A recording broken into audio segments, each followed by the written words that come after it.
keep thinking it's using my own microphone support. Yeah. Sorry about that.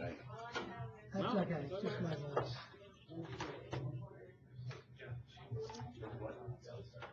Well, good morning, everyone. I think we'll get started. Yeah, you're right. Good afternoon. Boy, this day has gone very, very quickly, as you can tell. Thanks for everyone for showing up. I think there's a lot of interest in this topic, sinusoidal rumbles, or as California has termed them, mumble strips.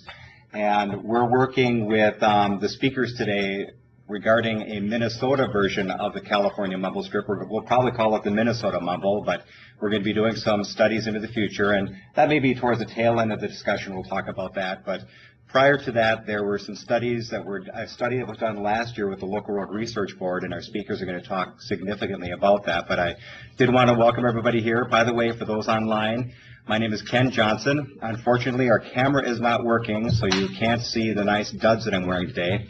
But Ken Johnson from Central Office Traffic, and I have with me today Ed Terhar, who is a traffic engineer at Wenck Associates, and he's worked with traffic impact studies, traffic signals design, and traffic safety research. He graduated in 1992 from the U of M, and he joined Benchuk and Associates as a traffic engineer, where he worked until 2006 when it was merged with Wenck. And Dave Breslau, who's the president of Dave Breslau Associates, he has a Bachelor of Science degree from the Massachusetts Institute of Technology and a Master of Science and Doctor of Philosophy degree from the University of California, Berkeley. So following employment in the aerospace and engineering industry and teaching at the U of M, he established the firm of David Breslau Associates in 1971 to address environmental noise, acoustic, and vibration problems. He was part of a team that assisted in developing the Minnesota State noise standards and has completed numerous studies in highway, aircraft, and railroad noise, as well as for many other noise sources. So if you help me welcome our distinguished speakers today, I'd really appreciate it. Thanks. Thank you very much. Thank you for being here this afternoon. And as Ken said, we're going to give an overview of the study that we've completed so far to date. And it's titled the Rumble Strip Noise Evaluation. I'm Ed Terhar, that's Dave Breslau, and we'll just get into it right here. This study was, I guess, started due to some issues that have come up with rumble strips in the field. There have been some issues from landowners, some complaints from landowners that things are too loud and that there's issues with the current design. So there was some thought to test some other designs that are out there to see if they give us, we want them to be safe. It's a safety device. We want to be able to give feedback to the driver and hopefully minimize the external noise. So that's what we're trying to accomplish or try to look at here on these two other designs that were out there. So to date, we've collected some field data, and we'll get into that a little bit, and then we put together a draft report that's currently being reviewed. This gives you just a brief, it's kind of a little bit hard to read at this point, but gives you a little overview of what we've looked at in the report, including a literature review. We looked at a lot of the information that's already out there, looked at some of the different designs. The monitoring program is the actual field data that we collected up near Crookston, and then the test results. We made some comparisons of the different designs and what the impacts are sound-wise, noise-wise, and feedback-wise. So this is currently being reviewed. Eventually it will be published on the MnDOT website. So I'm going to go over some of the monitoring and some of the field setup, and then Dave will talk about some of the results. So we collected the data last June 5th of 2014, up at a location in Polk County near Crookston. It's actually on County Road 61 is the east-west road here, between Highway 2 and Highway 75. So we had a nice straight mile stretch of road here. And the Polk County Highway Department actually had the different designs installed earlier in the year. On the north side, they installed what we call the California design, and then on the south side, they installed the Pennsylvania design. The California design, or California mumble, as Ken mentioned, is 14 inches center to center. So we'll get into that. Get into the details of that in a minute. But that's the difference. The California mumble is 14 inches center to center, and the Pennsylvania is 24 inches. So they have a different wavelength. Here's a picture of our field setup. You can see we have monitors at 50 feet. This closest one is 50 feet from the rumble strip, and then 100 feet back here. And we also had a video camera. You can see the surrounding area here was quite flat. The roadway was very flat, and we were actually in early parts of the growing season, so we didn't have any interference from the plantings that were nearby. This is just a summary of the weather for that day. We had some detailed information, and there's a lot of information here. But overall, it was a relatively calm day. There was some wind, but it didn't interfere with our monitoring. So it was a good day for the monitoring itself. The actual types that we tested then, as mentioned, the California design, you can see a top view here, 14 inches from top to top, so that's the wavelength. It was 8 inches wide. That was the width that was installed at these locations. Here you can see the location on the roadway. Right outside the fog line here in the shoulder, fairly wide shoulder here. Pavement was in fairly good condition. There was some cracking, but overall the pavement was in pretty good condition at this location. For the Pennsylvania design, you can see, a little bit hard to see, but the actual wavelength is 24 inches from top to top, so a longer wavelength, still 8 inches wide, and they were ground in as well. And then here's a location on the south side of the road where those were located. And then on the same day, we actually found a location nearby, not on 61, but nearby Crookston, that had the traditional Minnesota rumble strip in it as well. So here we have those, traditional ground-in rumble strips there, and you can see the location. Similar type roadway with a shoulder, and we have data on those as well as for comparison purpose. Just to touch on the vehicle types, in this particular study, we included a passenger vehicle. In this case, it was a Chevy Malibu, the MnDOT vehicle. Inside, we had a monitor as well, and you can see it was located in between the seats, secured there, so we could get some information on what it sounds like inside the cabin. We also had a pickup truck, the Polk County Chevy pickup, standard, half-ton size. Once again, the monitor inside in between the seats.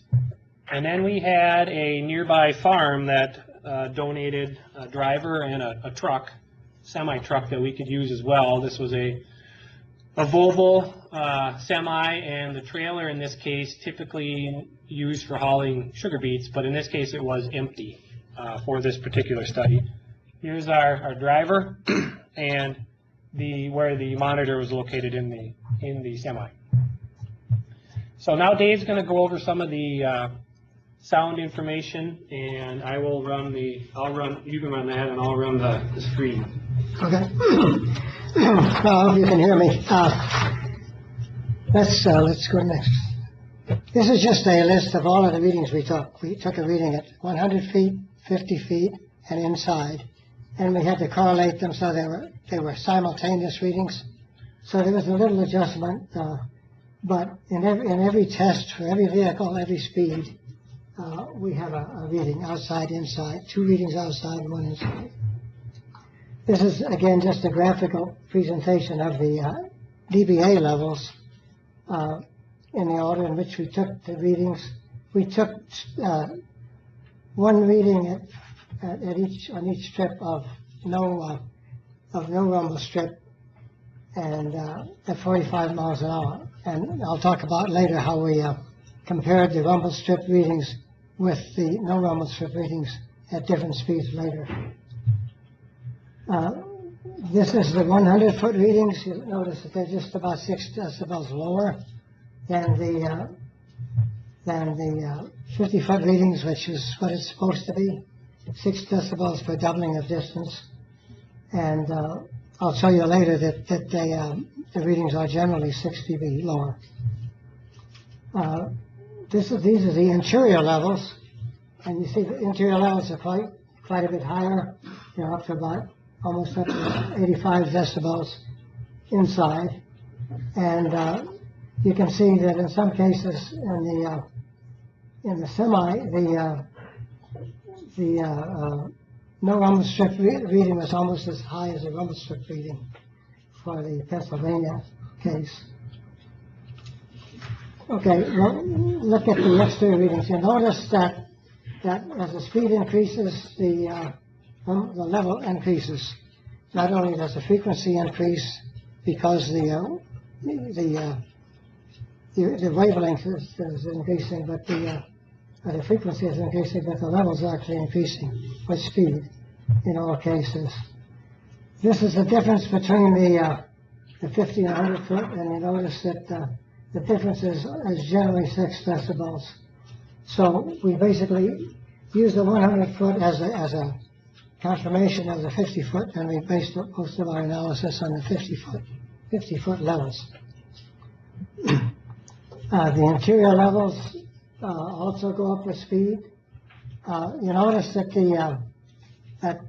the interior levels in the California strip are similar to the Minnesota, but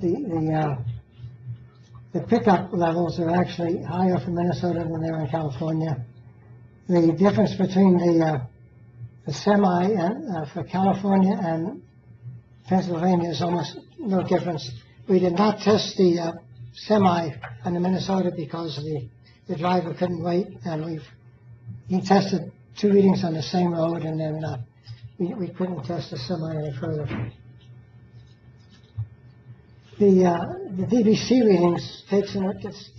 reading takes into account the lower frequencies, and they're always higher. This gives us an idea of what the vibration levels are inside the vehicle. So you can see that there's some fairly high low frequency vibrations, up to almost 100 dB in the vehicle for some of these. Even for the quieter Pennsylvania strip, it's only about 10 decibels lower. The exterior DBC readings, again, gives you some idea of low frequencies. We don't really have to talk about this. Why don't we go on? Now we're going to talk about the actual the sound histories as the car goes by. So this is a typical time history. These are the DBC readings, and these are the DBA readings. We're getting some very nice time histories of the vehicles as they go by. As you'll see from this is the here we have some sound. How do we get the sound like this? This is the Minnesota strip at 60 miles an hour, and you notice that it starts making sound a lot further away than these others, so it's quite a bit louder than these other strips. You notice the California just sounds fairly high, about 4 or 5 seconds. The Minnesota is almost 20 seconds or so, fairly high. So when we do the samples, please let me know which one to show online. Yep, so I think we'll start with the Pennsylvania. Let's start with the Pennsylvania. Yep, Pennsylvania car at 60, Ken, this one right here. This one here.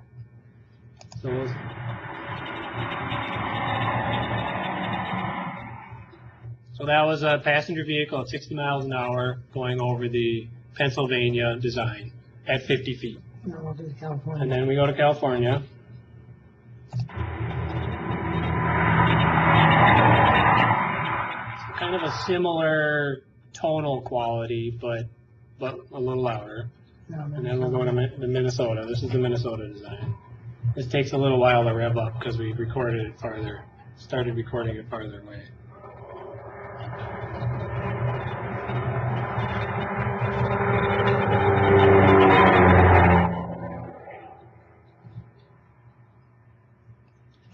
So definite, different sound than the California. Yeah, you notice that total content is what makes the Minnesota strip audible so much further away. So that was passenger cars. We have similar results for pickup. We can play those quick. I mean, they sound similar, and actually this is the Pennsylvania.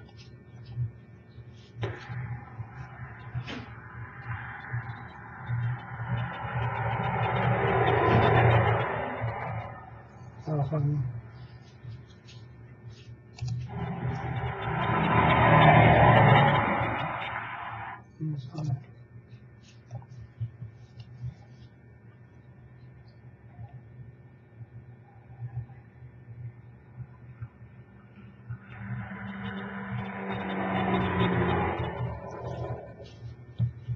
Okay. And then finally the semi, and here they actually, You notice that there's not much difference Right. in the semi, that the exterior noise for the semi is almost about the same. It's mostly due to the fact that it's about as loud as it is without the rumble strip.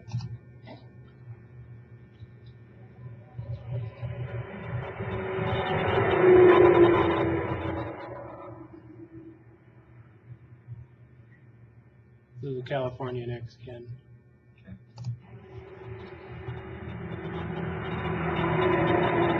So those are very similar. The wider tires, our rumble strip was only 8 inches wide. That may have had something to do with it. We will be looking at some wider rumble strips in the next test and see if that gives us any more difference on this type of a vehicle.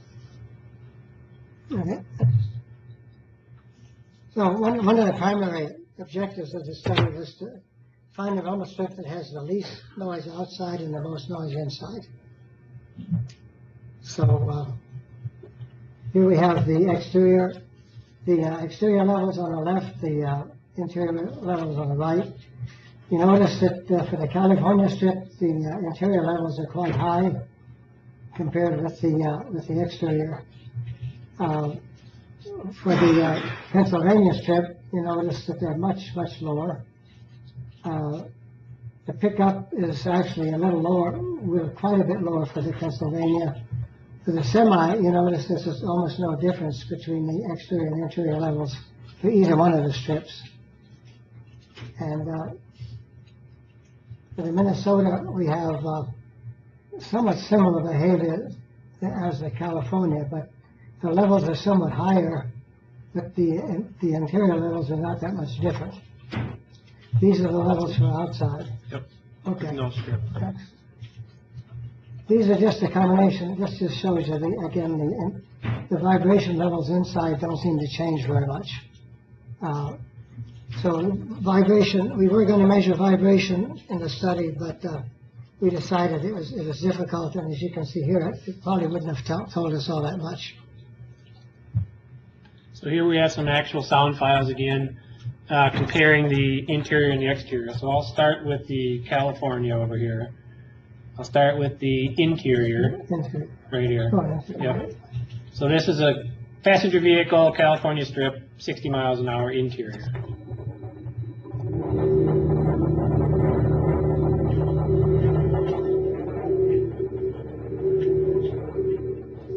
So you can get a little bit of a sense of the vibration that was occurring in the vehicle. And this is the exterior again, similar to what we heard before. And then if we jump to the Minnesota, this is the passenger car at 60 interior.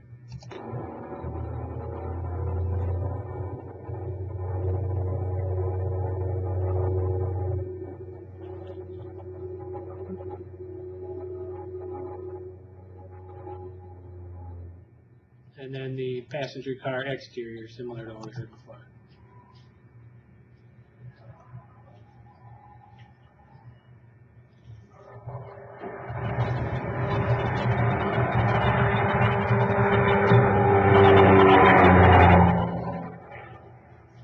I think a key thing to point out with this is the exterior volume difference between the Minnesota and the California. It looks like it's 8 or 9 decibels less. Yeah.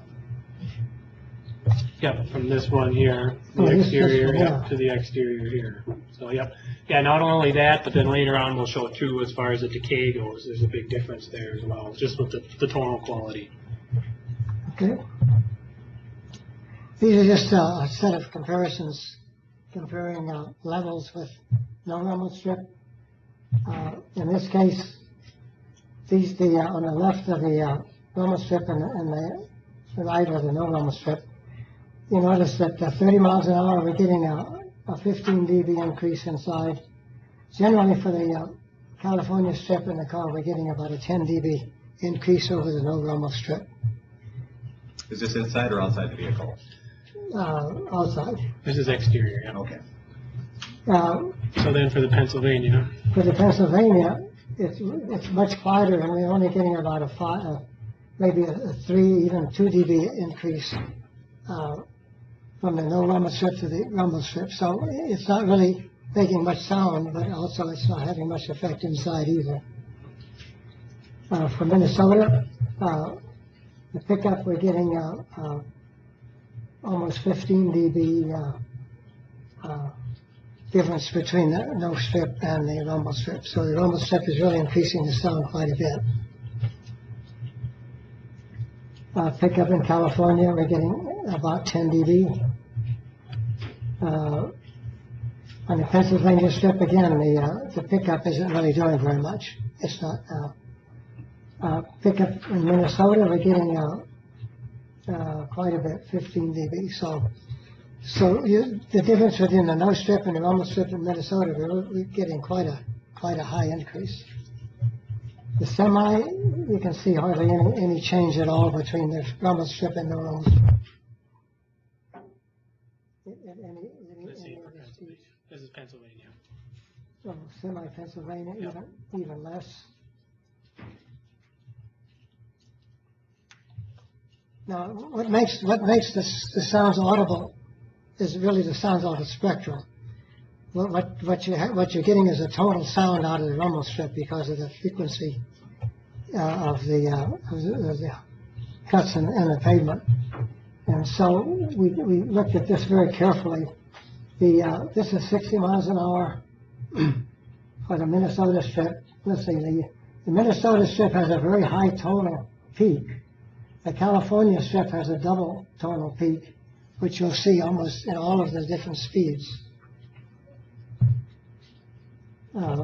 Again, the Minnesota has a very strong tonal peak. The California has a twin peak. The Pennsylvania strip has basically has no real tonal peak at all. The pickup, again, very strong, and the double peak for California.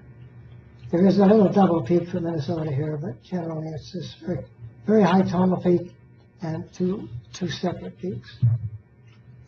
With the semi, you can see there's almost no difference at all in the sound level spectrum. So what you're hearing with the strip and without the strip sounds about the same. Now we're looking at an automobile, different speeds. As the speed increases, so does the frequency, and so does the loudness of the peak. So it's there's a very clear pattern here. Okay, we'll show just a number of comparisons. What we did here, we had to generate, we only did several measurements of no rumble strip, but we took the traffic noise model developed by the Federal Highway Administration, and we compared our 45 mile an hour measurement with the 45 mile an hour data from the feds.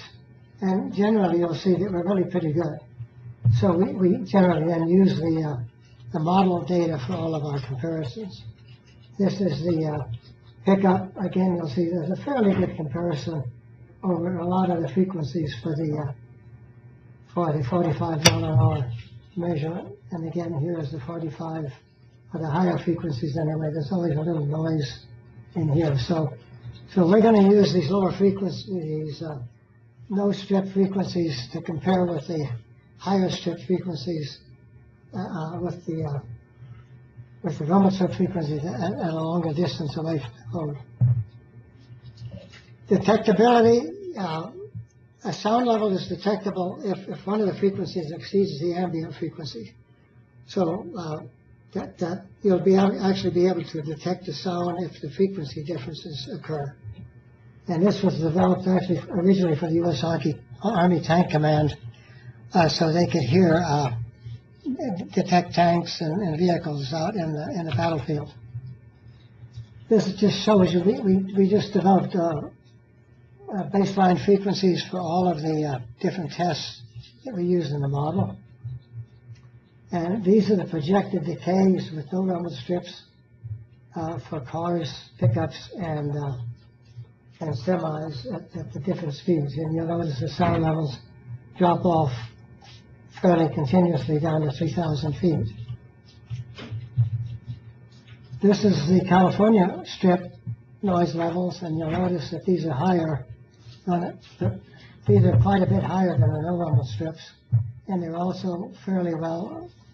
There's a very narrow band of sound here.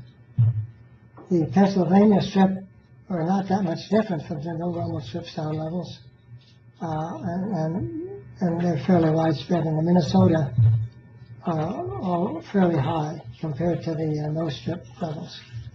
So what we did then is we merged this in the model, and we looked at detectability of each of these sounds. So the next slides are going to show. Well, first we have to talk about ambient. Do you want to explain that previous slide just a little bit more? This? No, the detectability of intruding. Oh, this right here? Oh, okay. A sound is considered detectable when a level at one frequency exceeds the background level at that same frequency. So in other words, if there's a smooth peak and one frequency sticks out above it, then it's detectable. When all the frequencies are combined, a difference, an exceedance of 7 dB in this detectability measure is detectable, and you'll see that on the next slides. It's very critical that you know the ambient level. In a lot of the studies that have been to date, people have said that you can't hear the rumble strip more than 500 feet away, 1,600 feet away, 200 feet away.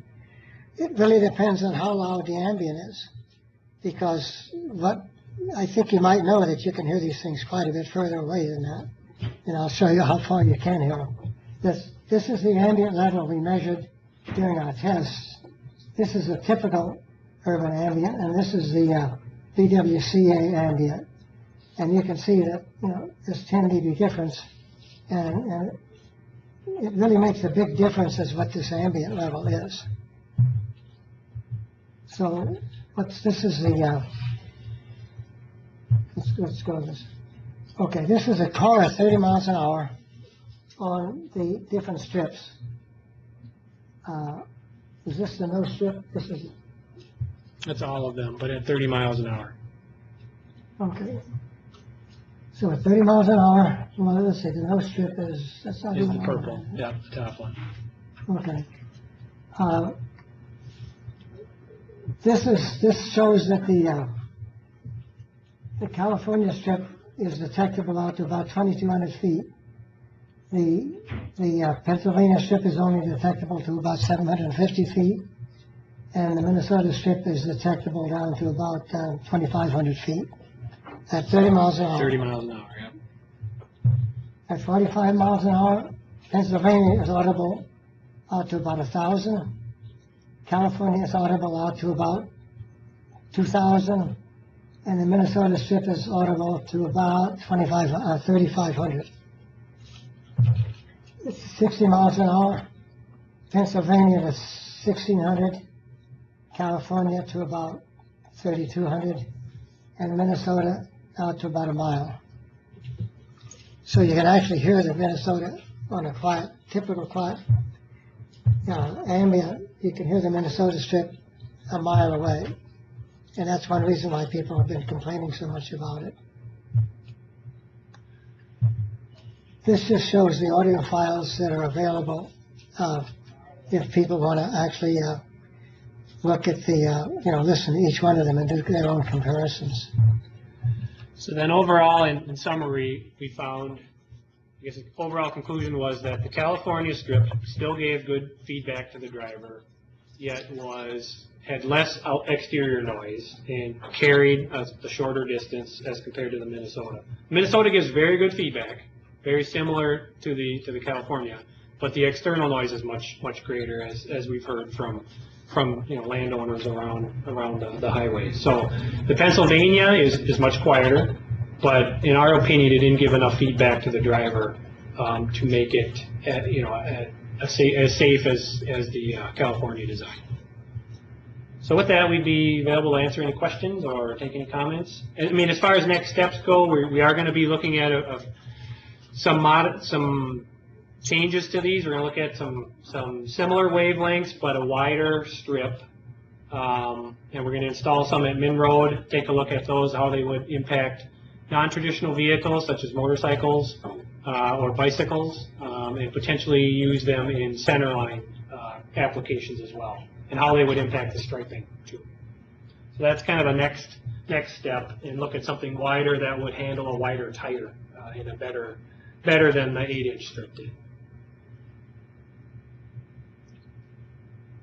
I think the key thing to point out for the new study that we're doing is everything that was tested so far was an 8-inch wide rumble. The new study, we are going to try for each application 2 different designs. Generally, there's going to be one straddling the centerline joint. That's going to be 14 inches for most of our tests. And then we're going to try narrower rumbles on either side of the joint. So I think a 6-inch rumble is what we're looking at doing on either side of the joint to see what the impacts of that are going to be. Plus, what was tested with the local road research board at Polk, the Caltrans rumble again had a 14-inch high point to high point wavelength. The Pennsylvania had a 24-inch high point to high point. So our other study, we're going to be testing a 16-inch long wavelength to see if that impacts what the noise is going to be, to see if that reduces it. Trying to get a sweet spot in between the 14 and the Pennsylvania, because based on the studies, Pennsylvania was much quieter outside the vehicle. Unfortunately, it was also much quieter inside the vehicle, and so we need to have it loud enough inside the vehicle to get people's attention.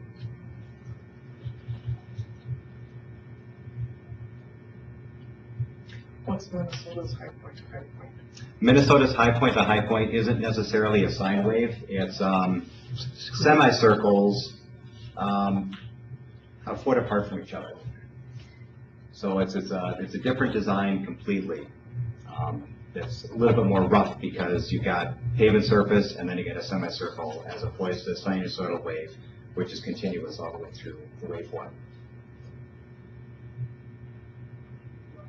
Any other questions?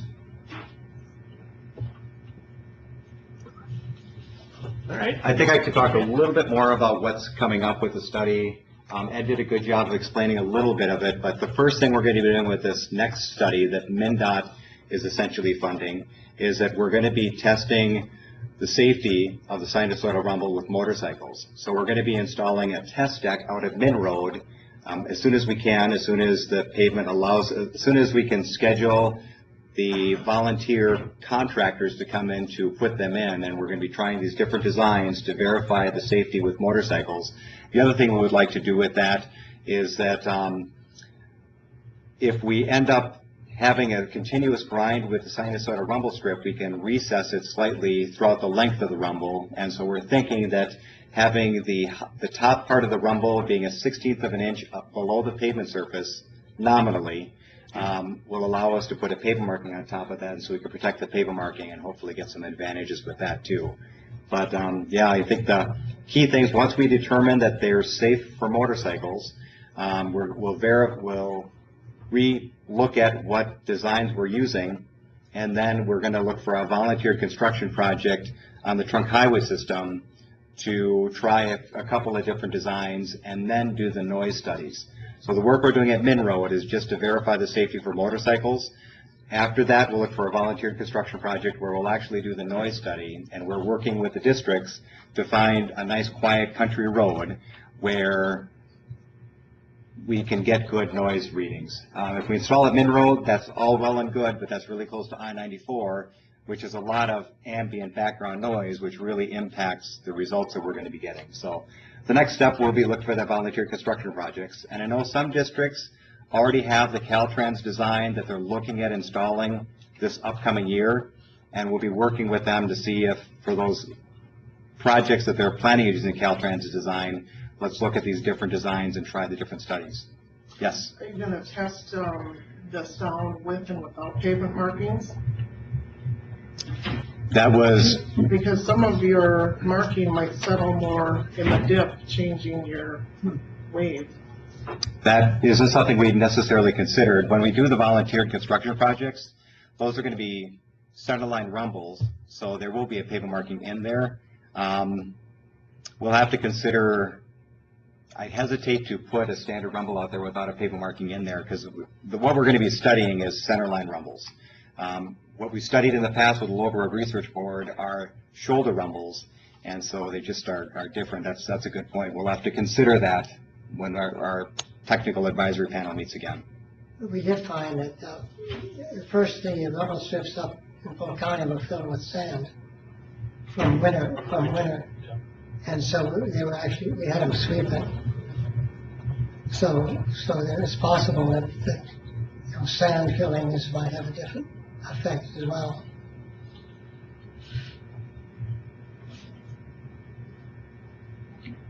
Okay, well, thanks everybody. I appreciate everyone being able to make it today. And if you help me thank our guests, I'd appreciate that.